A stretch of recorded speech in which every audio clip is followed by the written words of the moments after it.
Good evening, everybody. I'd like to begin by thanking President Xi and the people of Hangzhou and China for the hospitality in hosting this G20 summit on the shores of beautiful West Lake. Thank you so much, Xi. Now, this visit offered the 8th opportunity for President Xi and me to meet. We agreed to advance our cooperation across a range of issues, including climate change, global health and development, peacekeeping, counter-narcotics, and nuclear security.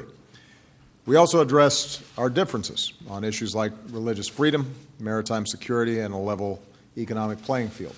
But we did so in a clear, candid, direct, and I think constructive way. That has helped us to manage problems, and it's consistently helped us to improve relations between the United States and China. This has also been my 10th and final G20 meeting. It goes by fast. And so before I take your questions, let me put into context what we've done over the course of all these G20 meetings. And I think back to April 2009, when hundreds of thousands of Americans were losing their jobs and their homes and their savings each month, and unemployment was on its way to 10%. Around the world, for the first time in a generation, the global economy was contracting, trade was shrinking, and the international financial system was nearly frozen. By several key measures, the global economy was on a worse trajectory than it was at the outset of the Great Depression. But the size and the scope of the crisis was not what made that London G20 historic. What made it historic was the speed and magnitude of our collective response. One nation couldn't solve the problem alone, so together, developed and developing nations alike took a comprehensive and unprecedented set of actions to prevent another depression and set the stage for recovery. Most important was to create jobs and growth by stimulating demand across our economies, and America led the way. By then, in just my first 10 or so weeks as president, we had already passed the Recovery Act, set in motion plans to rescue our auto industry, stabilize our banks, jumpstart loans to small businesses, and launch programs to help homeowners refinance and stay in their homes. And our G20 partners would follow with similar actions. To stabilize the global economy, we rejected the protectionism that could deepen the crisis.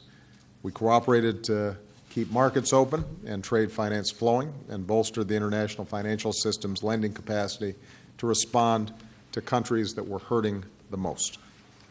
And to prevent future crises, we took steps to reform our financial regulatory system, including the historic Wall Street reforms that we passed more than 6 years ago. Now, these were the actions we took in 2009. They were actions that prevented another depression and created conditions for the global economy to grow by more than 25% over the past 7 years. What we also did, though, was to elevate the G20 to become the world's premier forum for international economic cooperation.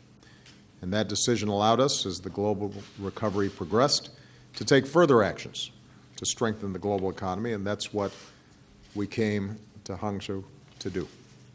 We've had long debates over the years about the best ways to promote sustained growth, but America's voice in the G20 has always been one of bold action. And that stance has been backed up by our economic performance.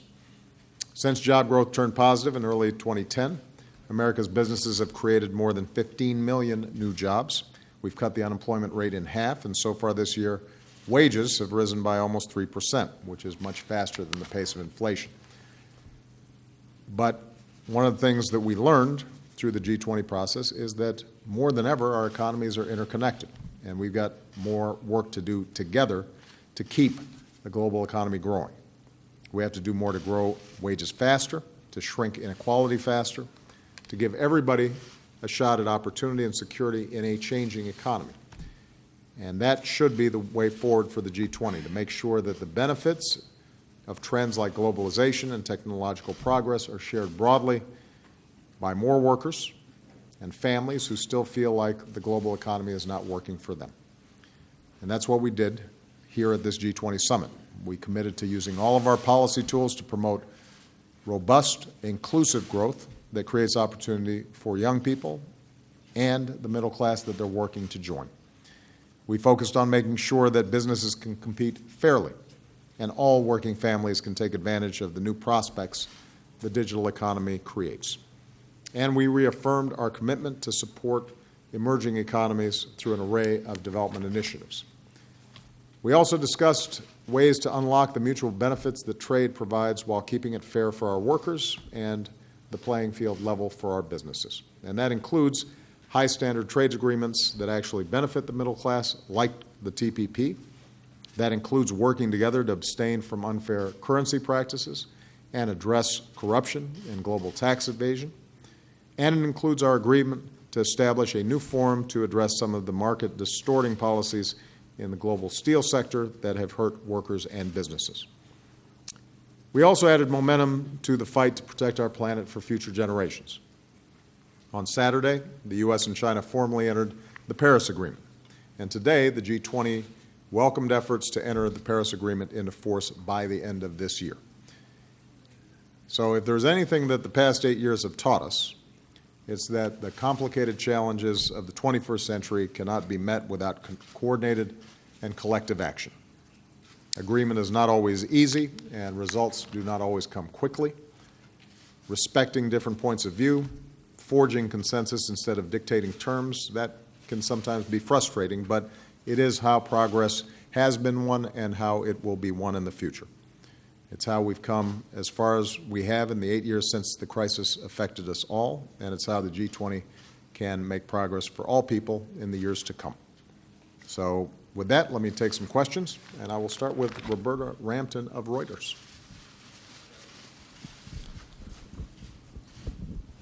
Thank you, Mr. President. I want to ask you about tomorrow, the next leg of your trip, a little bit.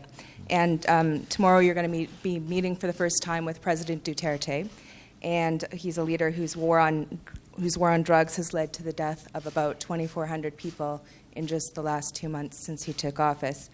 And today he said in a very colorful way that you better not bring this up. And I'm wondering, are you committed to raising this with President Duterte? And are you concerned that meeting him legitimizes his approach on this issue? Mm-hmm. Well, I just came out of a long day of meetings, so I just heard about some of this, but I have seen some of those colorful statements in the past, and so clearly he's a colorful guy. And what I've instructed my team to do is to talk to their Philippine counterparts to find out is this, in fact, a time where we can have some constructive, productive conversations? Obviously, the Filipino people are some of our closest friends and allies, and the Philippines is a treaty ally of ours. But I always want to make sure that if I'm having a meeting that it's actually productive and we're getting something done. We recognize the significant burden that the drug trade plays not just in the Philippines but around the world, and fighting narco trafficking is tough. But we will always assert the need to have due process and to engage in that fight against drugs in a way that's consistent with basic international norms. And so undoubtedly, if and when we have a meeting, that this is something that's going to be brought up. And my expectation, my hope is that it could be dealt with constructively. But I'll have my team discuss this. I've got a whole bunch of folks that I'm going to be meeting with over the course of the next several days. And as I said, historically, our relationship with the Philippines is one of our most important, and my relationship with the Philippine people has been extraordinarily warm and productive. So I expect that will continue, but I want to make sure that the setting is right and the timing is right for us to have the best conversation possible. Well, as I said, I'm going to just make an assessment. I just got out of these meetings. What is certainly true is that know,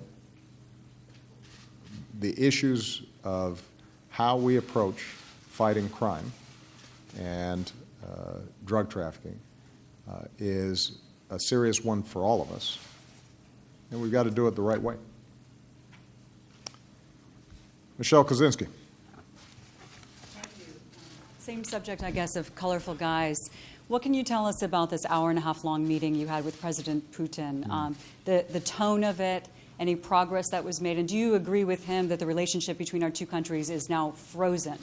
And on the cyber front, Senator Reid recently cited intelligence briefings when he was expressing his suspicions that Russia is trying to meddle in the election and may even have direct ties to one of the campaigns. What can you tell us? Do you think Russia is trying to influence the U.S. election through hacking? Yeah. Well, President Putin's less colorful, but you know, typically the tone of our meetings are candid, blunt, businesslike, and this one was no different.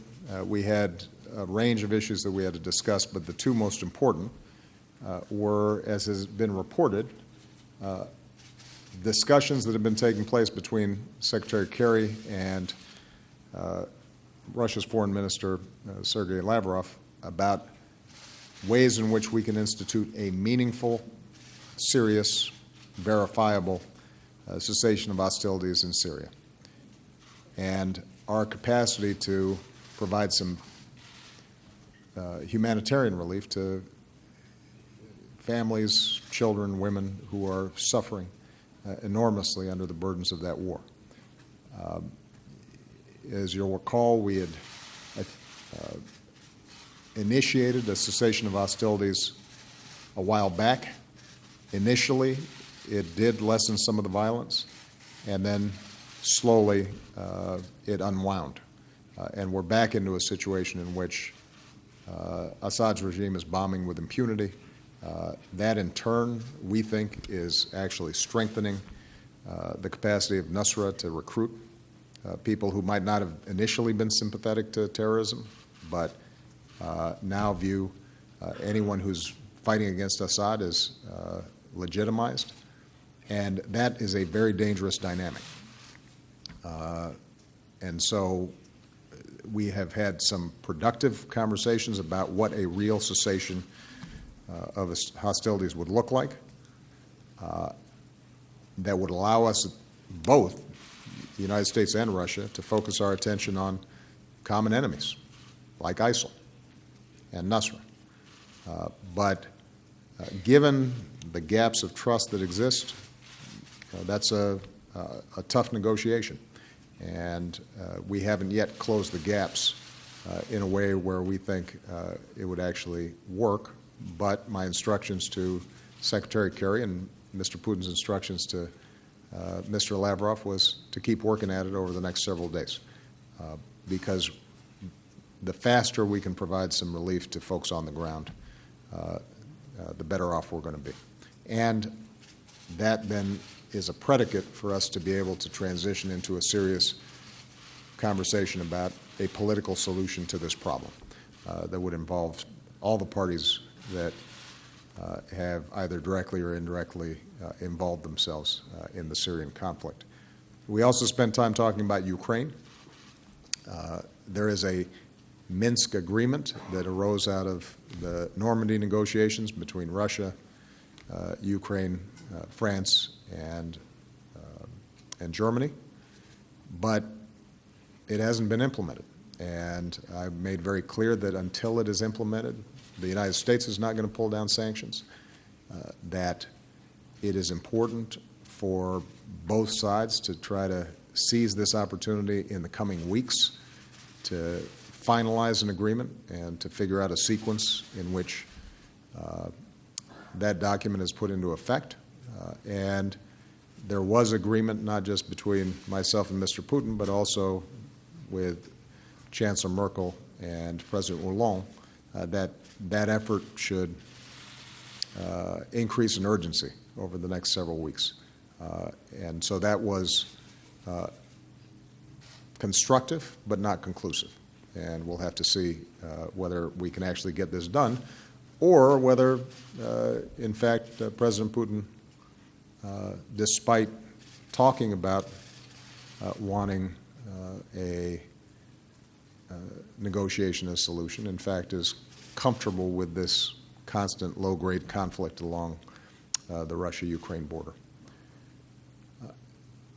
And finally, we did talk about cybersecurity generally. I'm not going to comment on specific investigations that are still live and active, but I will tell you that we've had problems with cyber intrusions from Russia in the past, from other countries in the past, and look, we're moving into a new era here where a number of countries have significant capacities.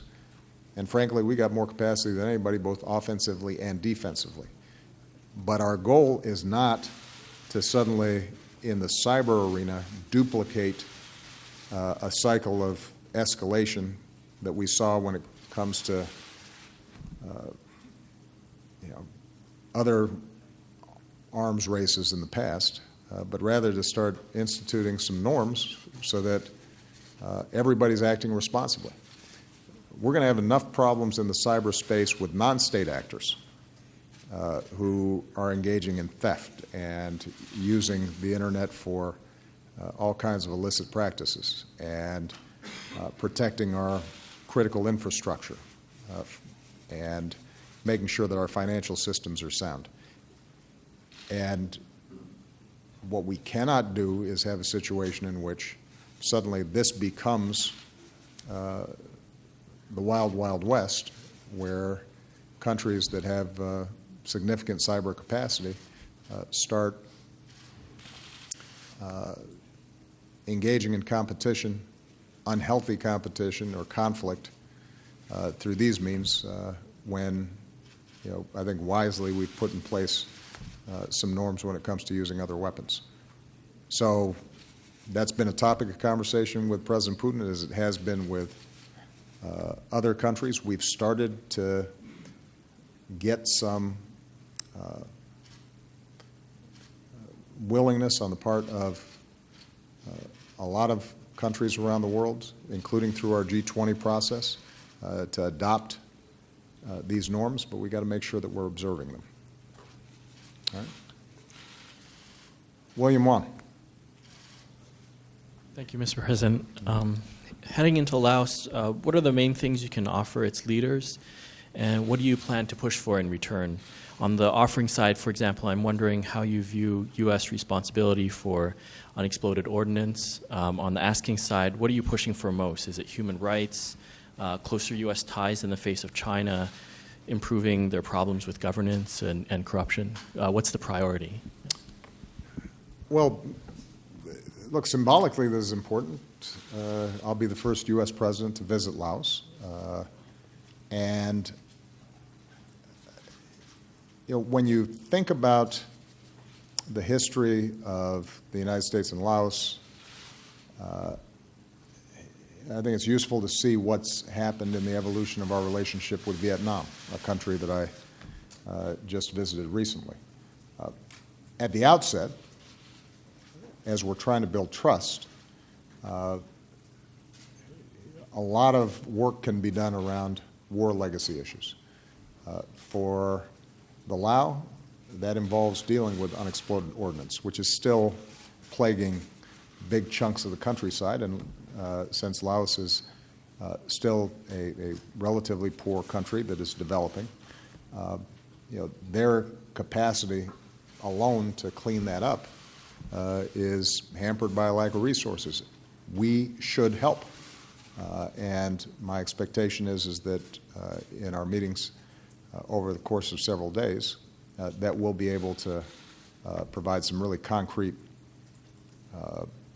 assistance that ensures that innocent kids who are running through a field, or a farmer that's trying to clear a field, or a business that's trying to get set up, that they're not endangered by the possibility of an explosion.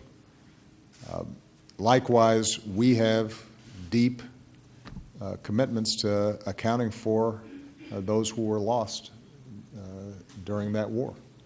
And as was true with Vietnam, to the extent that we're able to find out more about our missing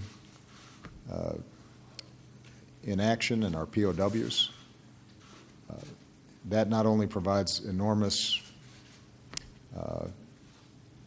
comfort and meaning for families and is consistent with our traditions, but it also ends up being a show of good faith on the part of the country and a way for us to move into a next phase of a relationship. And so a lot of the conversation, I think, will start there, but it doesn't end there. We've had an initiative, for example, helping all the countries along the Mekong Delta to find ways to harness development and deal with environmental issues. And that's something that we've been doing through ASEAN over the course of several years now. For us to be able to expand some of that work, I think, would be important. Establishing people-to-people exchanges is another area that historically has been important. I do think Laos, seeing the enormous economic progress that Vietnam and China and others have made, are going to be very interested in finding ways in which they can advance into the global economy and help themselves grow, and I think that we can be a useful partner there. So I think there'll be a broad-based agenda. But if you think about the visit I made to Ho Chi Minh City and driving through those streets and the enormous wellspring of goodwill that you saw, that started with some of the same kinds of steps that we're going to be taking with Laos.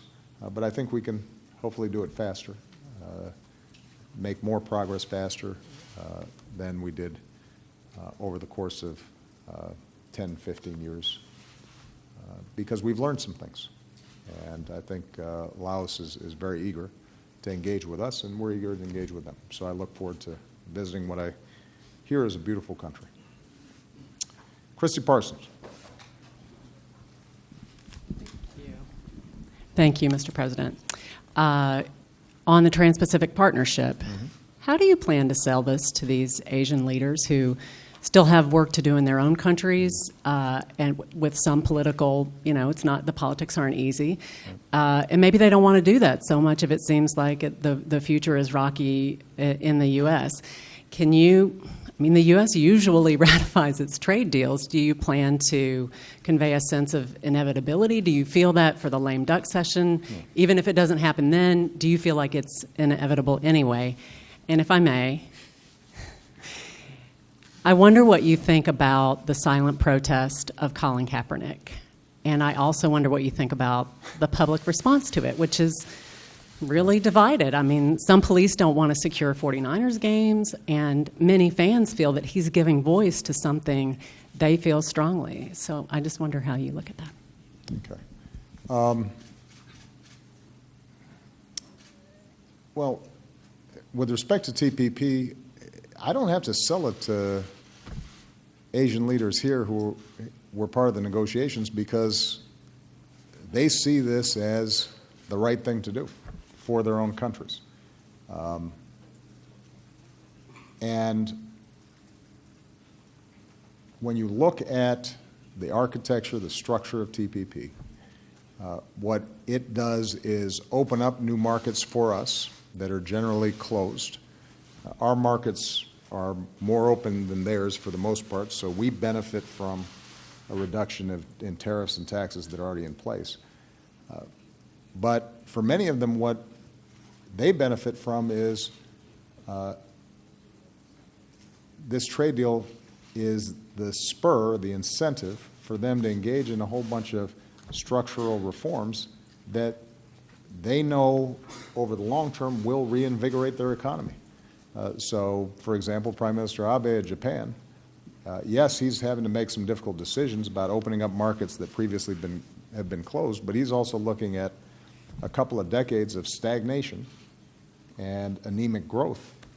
And what he said to the Japanese people is, if we want to break out of this, then we're going to have to change how we do business. And this provides us a roadmap of how we can become more competitive on the world stage.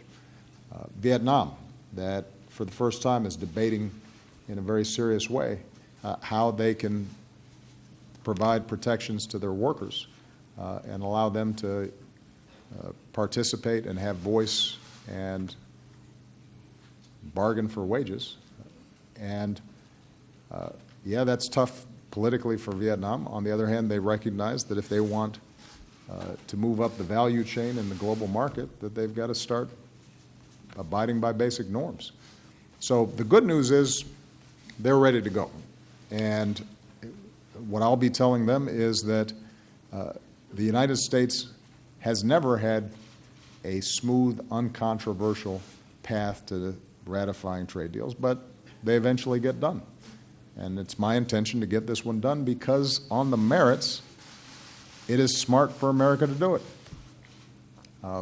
And I have yet to hear a persuasive argument from the left or the right as to why we wouldn't want to create a trade framework that raises labor standards, raises environmental standards, protects intellectual property, levels the playing field for U.S. businesses, brings down tariffs.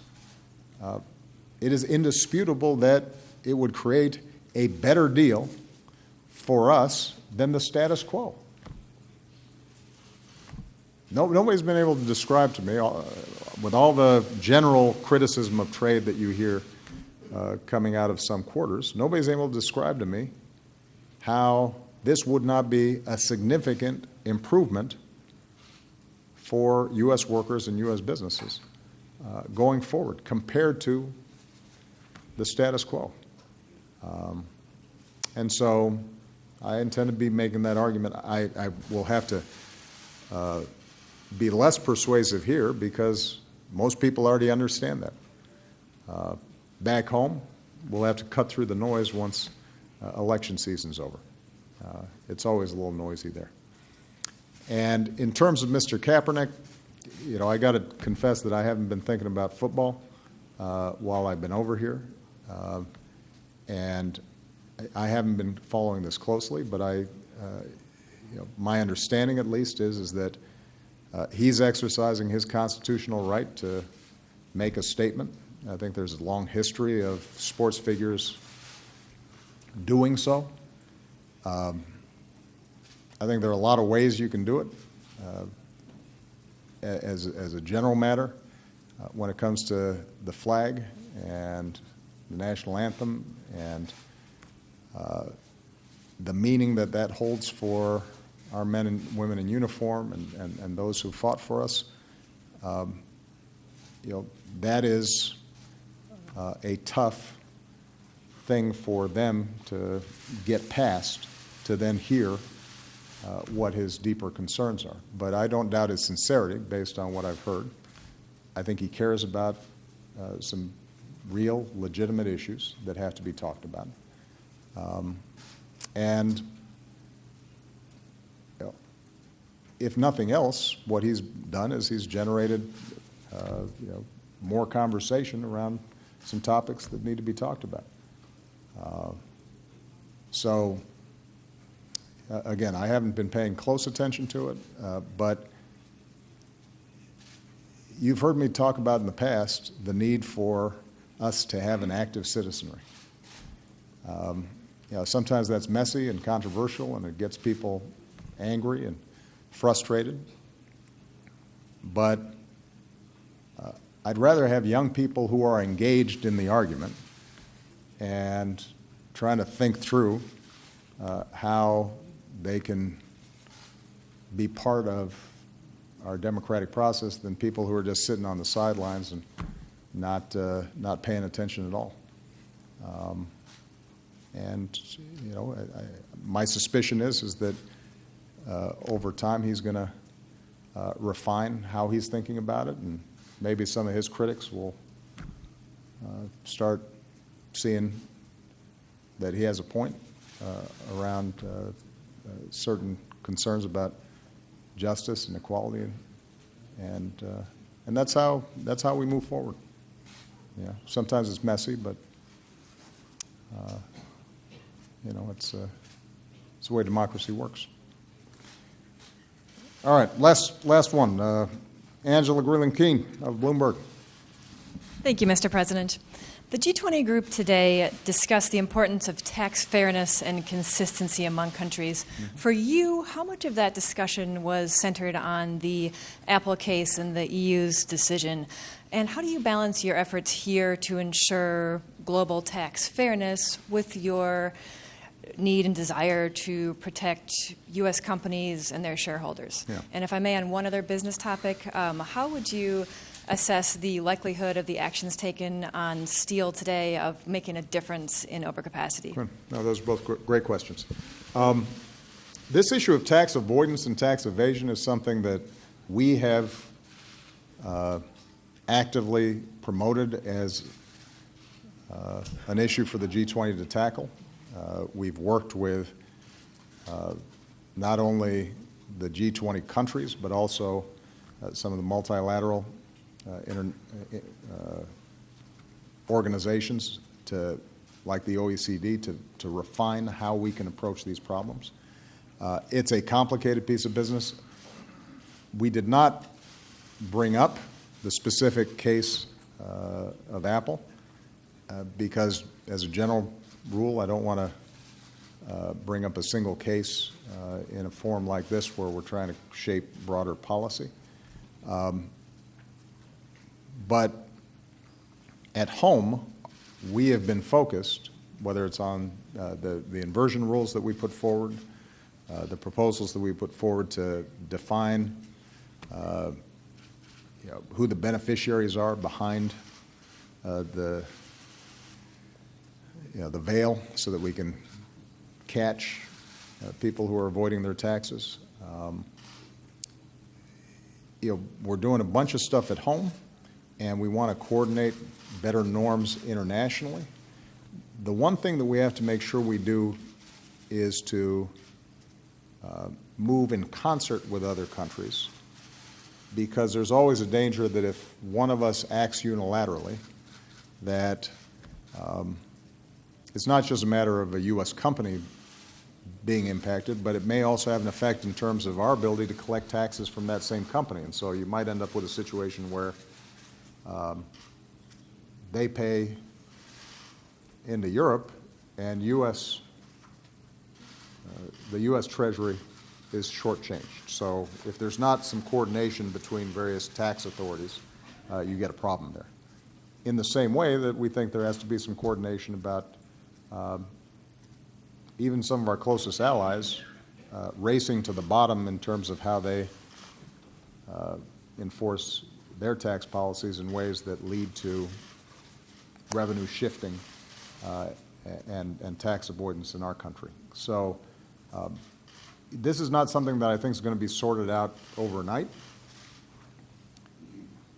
I do think that if we are to regain the trust of ordinary people that the system is not rigged and deal with these trends of inequality that have risen out of globalization and technological change, that we got to make sure we tackle this issue in an effective way. And we've made some progress, but not as much as we need to.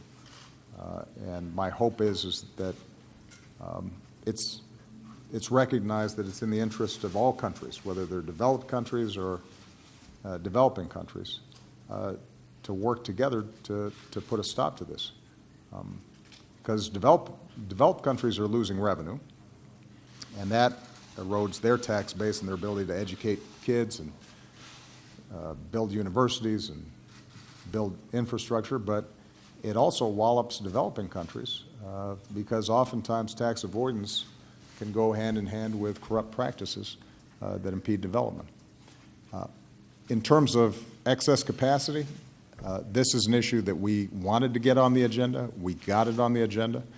In my bilateral conversations with President Xi, there was an agreement that we would make progress on dealing with steel overcapacity, which, by the way, is consistent with the plans that President Xi himself has had to reorient the economy so that it's not so heavily dependent on state-owned enterprises and an export model. So we've made some progress, not as much as we'd like to see, but some progress on that front bilaterally. Multilaterally, the way this was resolved was the G20 agreed to put together an intensive process of gathering all the data, determining what the best steps are, which will then be reported in the G20 in Hamburg next year. And I think there was a validation of the basic principle that to the extent that overcapacity is the result not just of market forces, but specific policy decisions that are distorting a well-functioning market, that needs to be fixed. And so it was one of a number of examples that aren't always sexy and don't attract a lot of headlines of where issues that we've raised in the G20 get adopted, and then a bunch of work gets done, and the following year you start seeing action, and slowly we strengthen and build up international norms. If you look at the issue of IT and the digital economy, we were able to get the G20 to adopt a range of principles about an open internet, net neutrality, making sure that businesses and vendors and providers aren't discriminated across borders, reflecting a lot of the foundational principles that have led to this digital revolution over the last several years. And that will in turn generate a bunch of new work, and there will still be conflicts about how people deal with censorship or how they deal with cybersecurity issues. But we chip away at it, and over time what you get is sturdier international norms that everybody abides to, and will help all countries grow and help people prosper. So my parting words at the G20 were, having watched this process over the last 8 years, I think we all have to recognize these are turbulent times. A lot of countries are seeing volatile politics.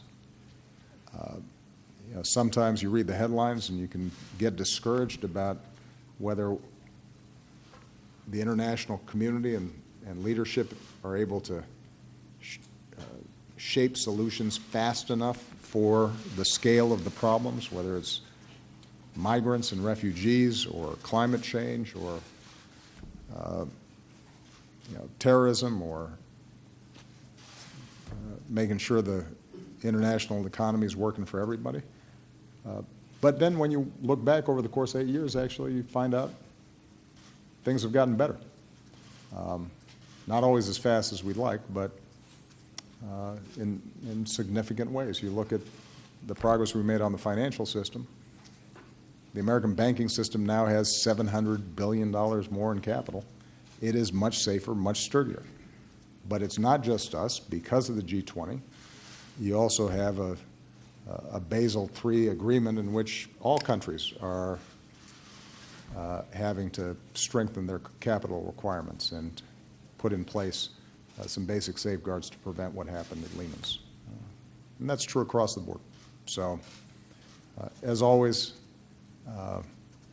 I'd always like to see even more get done, but I'm cautiously optimistic about the progress that we made. I tell my staff when they feel worn out sometimes that better is always good. It may not be everything that needs to get done, but if it's better than before we started, we'll take it. All right? Thank you very much, everybody. Thank you, guys. Got to go.